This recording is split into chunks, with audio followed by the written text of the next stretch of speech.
Olá, sou o professor João Ronaldo Soares, educador social da Casa do Garoto, ligado ao serviço de convivência e fortalecimento de vínculos de adolescentes e jovens de 15 a 18 anos. Sejam todos muito bem-vindos à nossa 30ª aula do curso de Almoxarife e Estoquista. Vocês sabem que nós estamos há algum tempo abordando temas sobre segurança do trabalho. E nesse capítulo já abordamos vários temas. E o tema da aula de hoje é riscos biológicos e ergonômicos.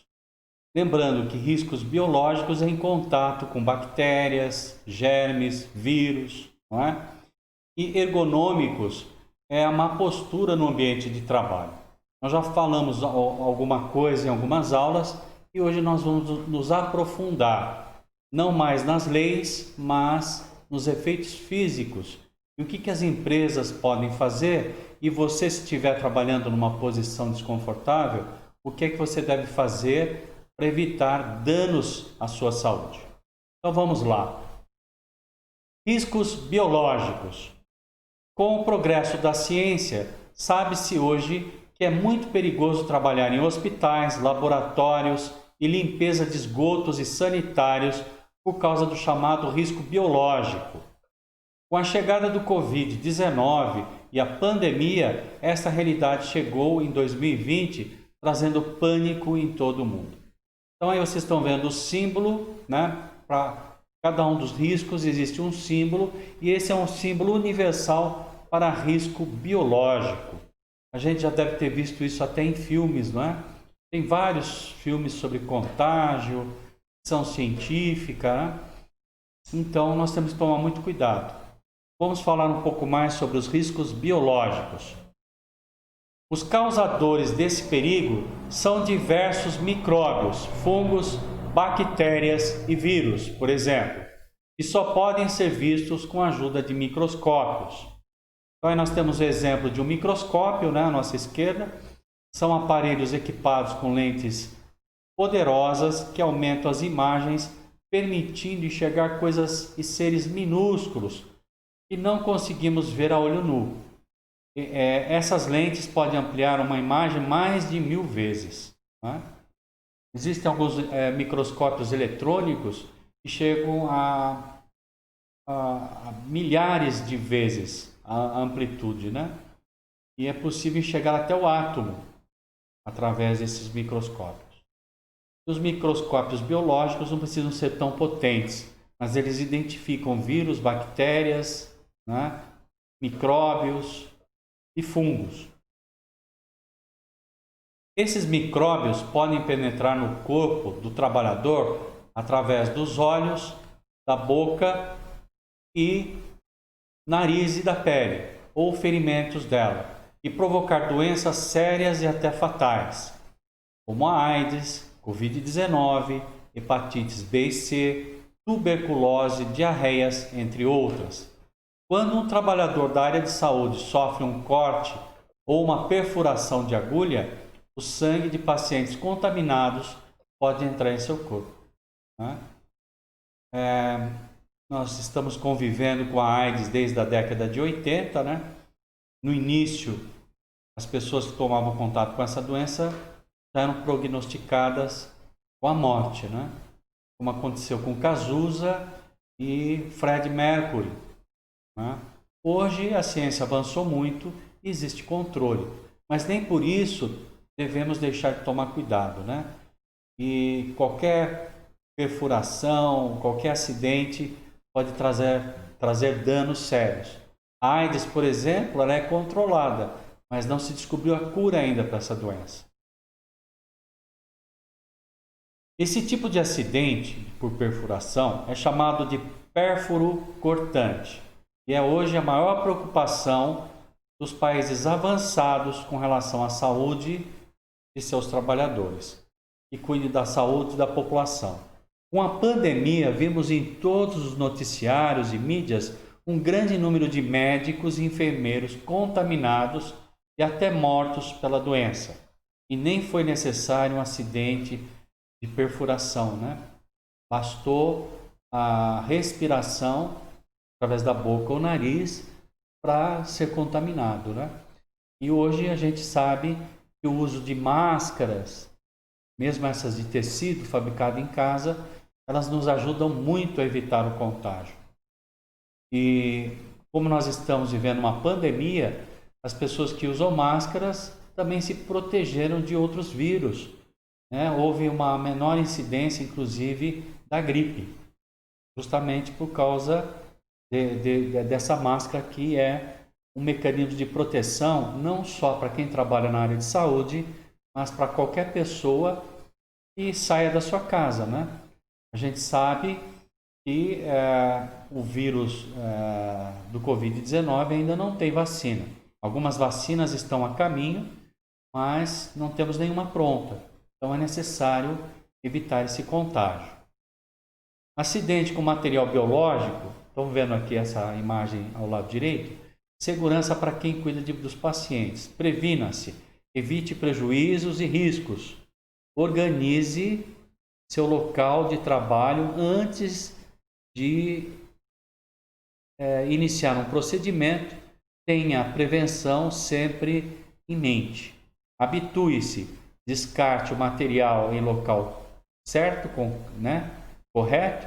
Não pegue agulha e jogue em qualquer lugar. Proteja-se. Nunca reencape, retire, dobre, ou, faça qualquer coisa com as agulhas. E a mesma coisa a gente fala com as máscaras, né? As máscaras que nós usamos, quando for descartada, ela não pode ser descartada de qualquer modo. Nós temos que ter um invólucro, um saco plástico e descartar no lixo, justamente para que os coletores não sofram acidentes e se contagiem, tá certo? O verdadeiro cidadão não se preocupa com só a sua saúde, se preocupa também com a saúde da coletividade, colegas de trabalho, dos familiares, dos amigos, dos vizinhos e de toda a sociedade. Controle de riscos biológicos. Agora vamos ver o que é possível fazer, o que as empresas, as organizações e os trabalhadores podem fazer para reduzir esses riscos, né?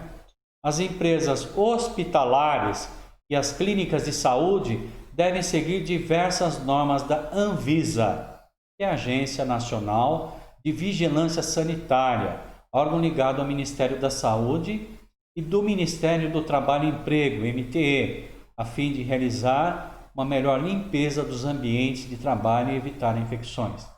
Então, esses órgãos, como a Anvisa e o MTE, existem normas, e procedimentos que eles passam para que as empresas façam a higienização e o descarte desses produtos biológicos, a fim de evitar acidentes e contaminação do nosso meio ambiente, gente?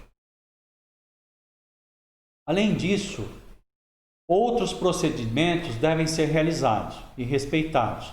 É proibido comer nos locais de trabalho e usar roupas contaminadas fora do hospital ou da clínica. A gente viu com a pandemia alguns médicos se afastando de casa.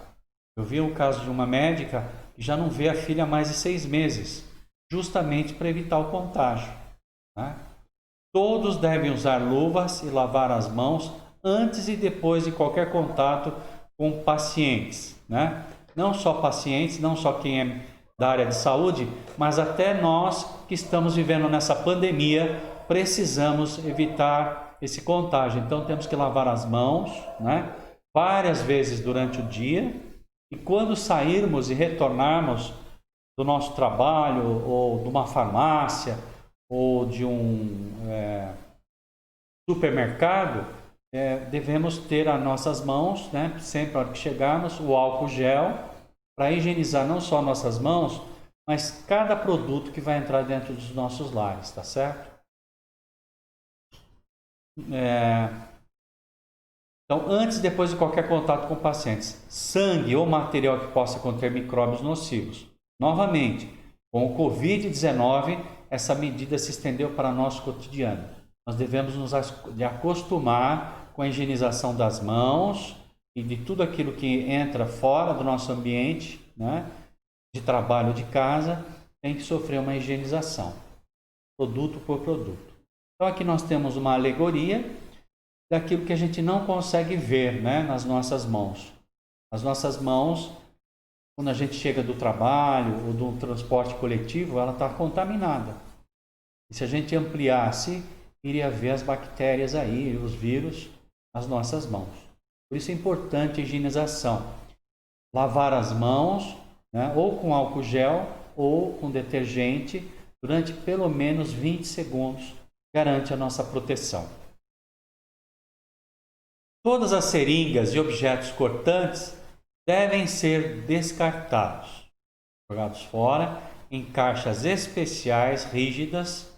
Se isso não for feito, os garis e faxineiros podem sofrer acidentes ao manipular esse material. Então, nós estamos vendo aqui um hospital, né?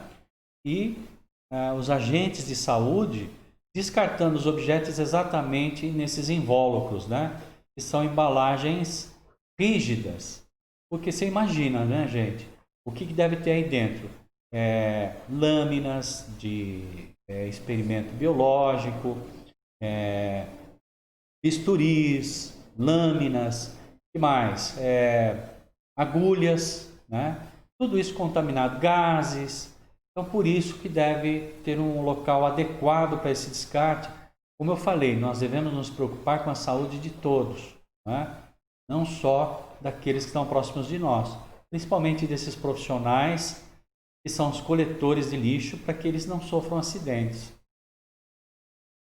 Os trabalhadores devem receber roupas corretas, gratuitamente, e ser vacinados por conta da empresa, além de fazer exames médicos todos os anos. A gente tem percebido que não importa a empresa, todas elas são obrigadas não só a oferecer equipamento de segurança, obrigatório sem custo para os seus colaboradores, como também, né, vaciná-los e principalmente fazer exames periódicos. Algumas empresas, como nós vimos, a cada 6 meses e outras, no mínimo, anualmente. Okay? Que é justamente para garantir a saúde de todos. Com o Covid-19, a gente tem percebido que até jogos de futebol têm sido cancelados, né? O Flamengo, por exemplo, foi o primeiro time a pleitear o retorno dos jogos ao vivo, né? Que a gente vê pela televisão e não presencial, estão sofrendo com isso. Foi detectado que a maior parte de seus jogadores estão contaminados.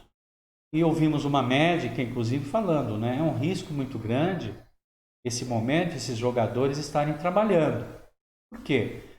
Alguém que é contaminado pelo vírus pode ter uma perda pulmonar de pelo menos 10%. Para nós, talvez não faça falta, mas para quem é um esportista de alto empenho, é o fim da carreira, né? É a decretação da aposentadoria antes do tempo. Por isso, o cuidado deve ser renovado. Controle de riscos biológicos. Risco biológico, acidente com material biológico, situação de risco. Então, temos algumas situações onde é possível se acidentar, né? Quando ocorre um acidente, o hospital ou a clínica são obrigados a preencher um documento notificando o problema e providenciar imediatamente tratamento e acompanhamento da pessoa acidentada, por causa dos riscos decorrentes da contaminação com o perigo de contato com HIV, vírus causado da AIDS, e também agora o coronavírus. E outras doenças, né? Hepatite B, hepatite C. A gente sabe que em contato com o agente contaminante, corremos o risco de contrair a doença. As empresas, principalmente as empresas ligadas à área da saúde, têm essa obrigação. Vocês lembram que no caso da indústria, no caso de acidente, a empresa tem que avisar o Ministério do Trabalho e do Emprego através do CAT, né? E no caso das empresas da área da saúde, também tem um formulário similar para, né, que o funcionário receba toda a assistência necessária. Agora nós vamos falar dos riscos ergonômicos, né? Ergonomia é a ciência que lida com a adaptação do homem ao ambiente de trabalho, as máquinas, né? Os ambientes de escritório, os ambientes de produção, eles devem estar adequados, né, à capacidade física de cada um. Muitas situações de trabalho levam o profissional a contrair doenças e inflamações nos tendões, nas juntas dos ossos ou articulações e nos músculos. Esses são os chamados riscos ergonômicos, como a obrigação de movimentos repetitivos, muito rápidos e constantes de movimento forçado em posições ruins. Estamos vendo aqui, por exemplo, uma secretária, né? Todo mundo que usa computador como objeto do seu trabalho, ele deve ter a sua condição adequada, a altura certa, correta, né? Nós devemos obedecer a cada, pelo menos 30, 40 minutos de trabalho, um descanso, um alongamento, né? Senão nós vamos contrair doenças. Esses são chamados riscos ergonômicos, com esses movimentos que nós falamos e a má postura. Você está percebendo essa secretária com problema na coluna já, porque a cadeira não é a mais adequada para o trabalho. Essas situações são provocadas, entre outras coisas, pelo uso de mobiliário e ferramentas inadequadas e de métodos de trabalho que não levam em conta as dificuldades dos trabalhadores em suas tarefas. E nós temos um exemplo, né? Uma charge mostrando que o monitor, para estar da altura da visão do colaborador, ele colocou alguns livros. Eu faço isso aqui também, né? E a cadeira aqui não é a mais adequada. Está tendo que se equilibrar na cadeira para poder digitar. É natural que isso vai gerar a ele problemas sérios, né? Então, essa má adaptação do profissional com o ambiente de trabalho é o que nós chamamos de riscos ergonômicos, né? E as empresas têm que levar isso em consideração para oferecer a seus colaboradores as melhores condições para ter esse empregado fique mais confortável e aumente, inclusive, sua produtividade. Você sabia? Tendões são fibras que ligam qualquer músculo a um osso, permitindo os movimentos de braço, pernas, dedos e partes dos dedos. Apesar de resistentes, os tendões podem inflamar quando usados em excessos ou exigidos além de sua natureza, gerando as tendinites.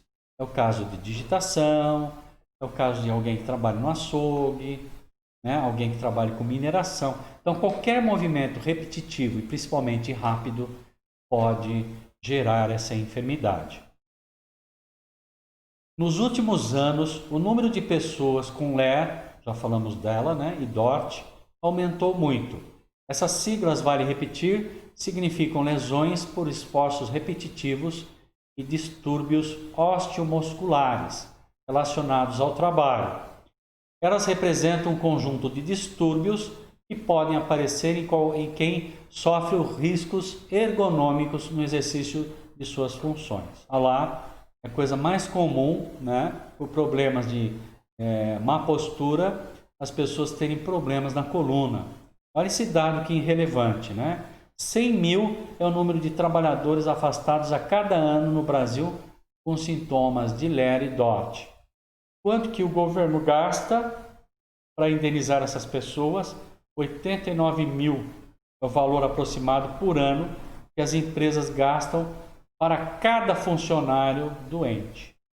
Então, é mais caro corrigir o problema do que evitá-lo. Evitar o problema é sempre mais barato. Então, por isso que é importante a gente se preocupar com esse aspecto no ambiente de trabalho.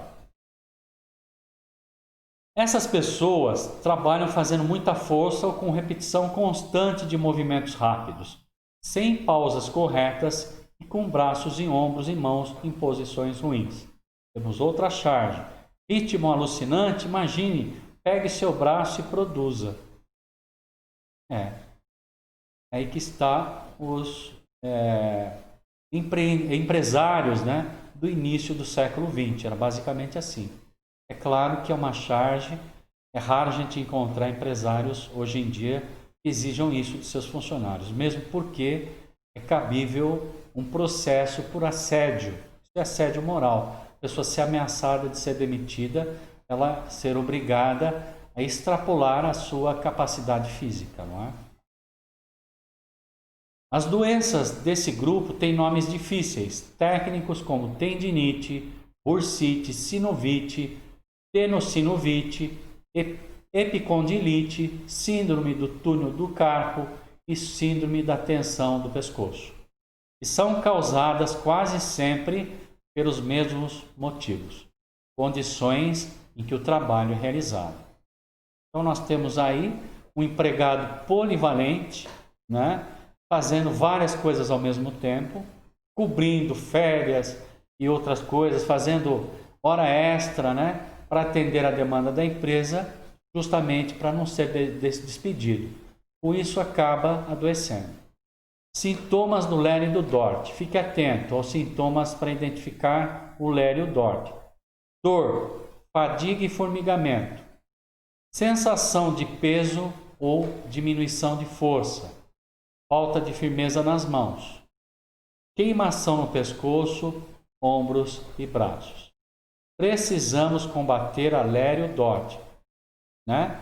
Então, é isso que nós vamos ver aqui, o que podemos fazer para combater. Quando uma LER ou DORT começa a se manifestar, o trabalhador sente dormência nos braços e dores ainda suportáveis. Com o agravamento do problema, uma trabalhadora pode chegar ao ponto de não conseguir carregar o próprio bebê. Verdade. Tem um amigo meu que não conseguia levantar uma cadeira. Perdeu força por causa da LER, né? Então, por isso que nós estamos estudando esse tema em nosso curso de almoxarife e estoquista, para que você preste atenção e trabalhe o menor risco possível para a sua saúde. Esse tipo de doença é muito comum entre pessoas que trabalham em frigoríficos, olha lá, o cara com a faca na mão, supermercados, bancos, indústrias eletrônicas e automobilísticas e como digitadores. Por que a LER e DORT são mais frequentes nessas situações? Geralmente porque trata-se de trabalhos feitos de forma muito rápida e contínua, em que as pessoas ficam horas e horas em pé ou sentadas, sem descanso, movimentando constantemente os braços e as mãos posicionadas. Então a gente vê. Por isso que é importante, se você trabalha ou vier a trabalhar num ambiente assim, exigir, né, ou você mesmo pegar alguns momentos para você descansar e fazer alongamentos. Ainda falando de riscos ergonômicos. Muitas vezes, o medo do desemprego faz com que os trabalhadores não reclamem dessas situações, nem procurem cuidados médicos, a CIPA ou o sindicato. Isso é muito comum, mais do que se imagina. Ainda mais numa situação em que o país está em pandemia, onde o desemprego chega a 14%. É muito alto, gente. Então as pessoas acabam se sujeitando. Todo mundo precisa da sua subsistência, então é melhor pegar um trabalho assim do que ficar desempregado. Como vimos no começo deste módulo sobre segurança no trabalho, as doenças da coluna também são numerosas. Carregar peso de forma constante representa um perigo para a coluna vertebral e é também um risco ergonômico. Temos um exemplo aqui. Você que trabalha no depósito, no almoxarifado, e que essa empresa não tenha os carrinhos e as empilhadeiras necessárias, normalmente é tudo feito manualmente. Isso pode acarretar para você um risco ergonômico. Vamos seguindo em frente. Além das LER e DORT e de problemas da coluna, as alterações psíquicas geradas pela organização do trabalho, como estresse, depressões, estados de ansiedade, insônia e crises de pânico, podem estar ligadas a riscos ergonômicos. Eu não sabia disso, né? Às vezes, o ambiente de trabalho é tão tóxico que ele gera para você problemas de saúde que você leva para casa. Então, nós temos essa imagem de um profissional passando por essa dificuldade, provavelmente estresse e depressão, muitas vezes ansiedade. Riscos ergonômicos. Sendo assim, os riscos classificados como ergonômicos são variados. Esforço físico intenso, levantamento e transporte manual constante de peso, como acabamos de citar. Exigência de postura inadequada, como aquela figura, o rapaz equilibrando na cadeira para poder escrever. Não é incomum isso não. Às vezes a cadeira está quebrada, uma rodinha quebrada e a empresa não te dá outra. Ou você trabalha com ela ou vai embora. E você precisa do emprego, acaba se sujeitando e vai ter um risco. Controles rígidos de metas de produtividade, como no filme do Chaplin, em tempos modernos. Ele acaba entrando na própria engrenagem. Tem muitas empresas assim. Imposição de ritmos excessivos, trabalhos em turnos, né? 8 por 24, 8 por 72. O pessoal da área da saúde tem isso, né? Trabalham uma jornada de 24 horas e folgam um dia. Então essas coisas podem trazer problemas para a saúde. Trabalho noturno, por isso que quem trabalha à noite tem um adicional de insalubridade em seu salário. Jornadas de trabalho prolongadas, horas extras, jornadas 12 por 36, em que a pessoa trabalha 12 horas seguidas e tem 36 horas de descanso, como acabei de falar. Trabalho monótono e repetitivo, e qualquer situação que cause estresse físico ou psíquico podem desenvolver nas pessoas o LER, o DORT, ou todas essas doenças que nós estamos falando, né? Controle dos riscos ergonômicos. Essa proteção depende diretamente da forma como o trabalho é comandado. O ideal seria um ritmo de trabalho leve, sem horas extras, para que todo profissional pudesse descansar corretamente. As metas de produção deveriam sempre levar em conta as dificuldades que as pessoas têm, principalmente os mais novos, com pouca experiência, e as pessoas mais velhas, né? Que já sofrem com a decadência da sua resistência física. Tudo isso deve ser avaliado. Deveria haver também uma preocupação com os controles de máquinas e com bancadas, cadeiras e móveis em geral. Eles devem ser adequados, com a possibilidade de regular a altura e a posição de trabalho, evitando maiores esforços e cansados. A cadeira que eu estou usando é assim, ela é ergonômica. Eu consigo controlar, né, aqui a inclinação da cadeira, consigo travar numa posição de trabalho, tem apoio para os braços, não é?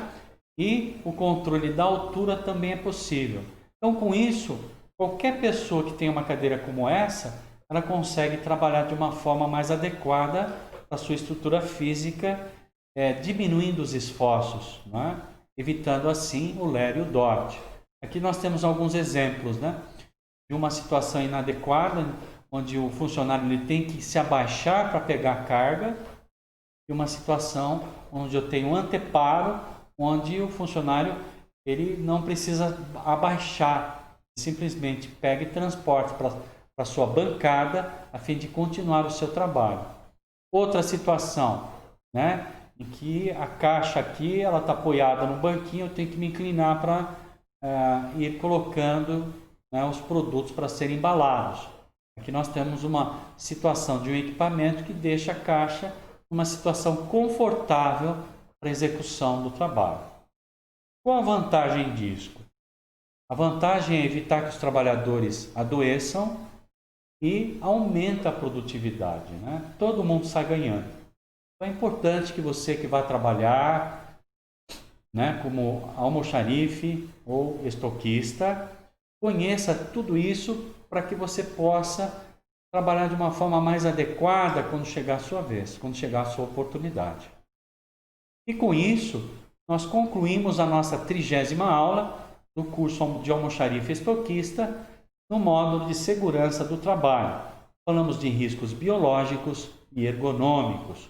Os riscos biológicos ligados a quem trabalha principalmente na área da saúde, e os riscos ergonômicos a todos nós que somos exigidos a ficar numa postura inadequada, ter que abaixar, ter que pegar peso além da conta o dia inteiro.